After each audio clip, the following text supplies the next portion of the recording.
जय हिंद फ्रेंड्स, आप सभी का स्वागत है। आज हम बात करेंगे हिंदी की। हिंदी में क्या पढ़ेंगे? हिंदी में पढ़ेंगे शब्द के प्रकार या शब्द प्रकार। तो शब्द प्रकार के बारे में जानेंगे। मनुष्य भाषा के द्वारा ही विचारों का आदान प्रदान करता है। भाषा क्या होती है? विचारों को आदान प्रदान करने का एक माध्यम होती है, जिसके द्वारा कोई भी व्यक्ति अपने विचारों, अपने भावों को एक दूसरे तक पहुंचाता है। मनुष्य एक व्यवस्थित भाषा के द्वारा ही विचारों का क्या करता है? विनिमय करता है, आदान प्रदान करता है, या कहें एक दूसरे को अपने विचारों से अवगत कराता है। भाषा का निर्माण शब्दों से होता है। भाषा का निर्माण किससे होता है? भाषा का निर्माण शब्दों से होता है। भाषा का निर्माण किससे होता है? तो भाषा का निर्माण शब्दों से होता है। अब शब्द किससे बनते हैं? तो ध्वनियों के मेल से बने सार्थक वर्ण समुदाय को शब्द कहते हैं। क्या कहते हैं? जो ध्वनियां होती हैं, ध्वनियों के माध्यम से या ध्वनियों के मेल से बने जो सार्थक वर्ण होते हैं, वो आपके क्या कहलाते हैं? शब्द कहलाते हैं, जो एक समुदाय बनकर पूरा शब्द बन जाते हैं। सामान्यतः अगर शब्द की बात की जाए तो शब्द दो प्रकार के होते हैं। शब्द कितने प्रकार के होते हैं? शब्द आपके दो प्रकार के होते हैं।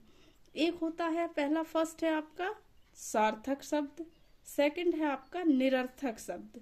सार्थक शब्द क्या होते हैं? सार्थक शब्द वे शब्द होते हैं जो एक सही अर्थ देते हैं या सा अर्थ दे।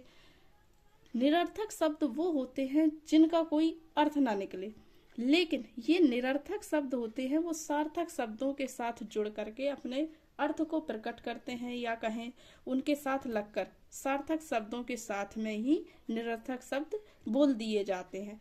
जैसे कि रोटी ओटी, पानी वानी। तो पानी तो होता है, कहें पानी तो होता है, लेकिन वानी बोल दिया, साथ में वानी बोल दिया, रोटी बोल दिया, रोटी के साथ में रोटी ओटी लाओ, तो ओटी क्या होता है? तो ये निरर्थक शब्दों में बोले जाएंगे, लेकिन ये सार्थक शब्दों के साथ में कभी कभार बोल दिए जाते हैं। तो ये होते हैं आपके सार्थक तथा निरर्थक शब्द। भाषा परिवर्तनशील है। भाषा क्या है? भाषा परिवर्तनशील है। हिंदी भाषा भी परिवर्तनशीलता का ही परिणाम है। हिंदी क्या है? जो हिंदी भाषा है वो आपका परिवर्तनशीलता का ही परिणाम है। संस्कृत के अनेक शब्द पाली प्राकृत अपभ्रंश से होते हुए हिंदी में आए हैं। किस में आए हैं? हिंदी में। जो संस्कृत के अनेक शब्द हैं वो किन किन भाषाओं से होते हुए आए हैं? पाली से, प्राकृत और अपभ्रंश से होते हुए हिंदी में आए हैं। इन जो पाली प्राकृत अपभ्रंश है, इनका एक क्रम चलता है जो अधिकतर और अक्सर परीक्षाओं में आपका पूछा जाता है। तो सबसे फर्स्ट है आपका संस्कृत। सबसे फर्स्ट आपका हो जाएगा संस्कृत। सेकंड इसके बाद आता है संस्कृत के बाद पाली, और पाली के बाद फिर आता है आपका प्राकृत। प्राकृत के बाद आता है आपका अपभ्रंश। अपभ्रंश अपभ्रंश के बाद आपका आएगा अवहट्ट, और अवहट्ट के बाद आपका आता है हिंदी। तो इस तरह ये आपका हिंदी का क्रम चलता है। जो हिंदी कई रूपों से गुजरकर इस आधुनिक हिंदी में बोल सकते हैं कि ये हिंदी का निर्माण हुआ है। तो सबसे फर्स्ट संस्कृत, संस्कृत के बाद पाली, पाली के बाद प्राकृत, प्राकृत के बाद अपभ्रंश, अपभ्रंश के बाद अवहट्ट, और अवहट्ट के बाद हिंदी। ये आपका क्रम कई बार परीक्षाओं में लगाने को आता है। कोई भी वनडे एग्जाम हो, कोई भी टेस्ट पेपर वगैरह हो, टेट हो, सुपर टेट हो, इस तरह के एग्जामों में पूछा जाता है। तो संस्कृत की बात करें, अनेक शब्द पाली प्राकृत अपभ्रंश से होते हुए हिंदी में आए हैं।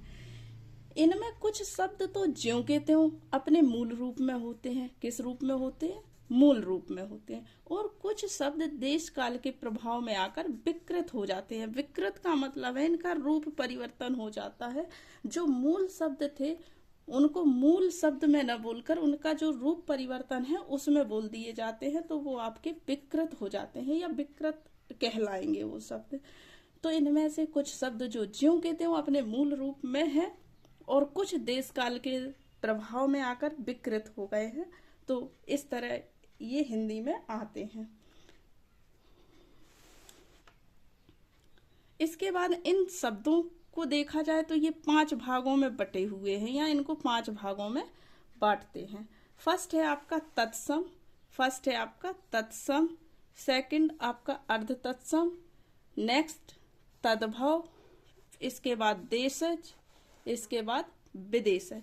इस तरह के ये आपके शब्द बटे हुए हैं, जिनको अपन शब्दों को कितने भागों में बांटते हैं, 5 भागों में बांटा जा सकता है। Thank you for watching.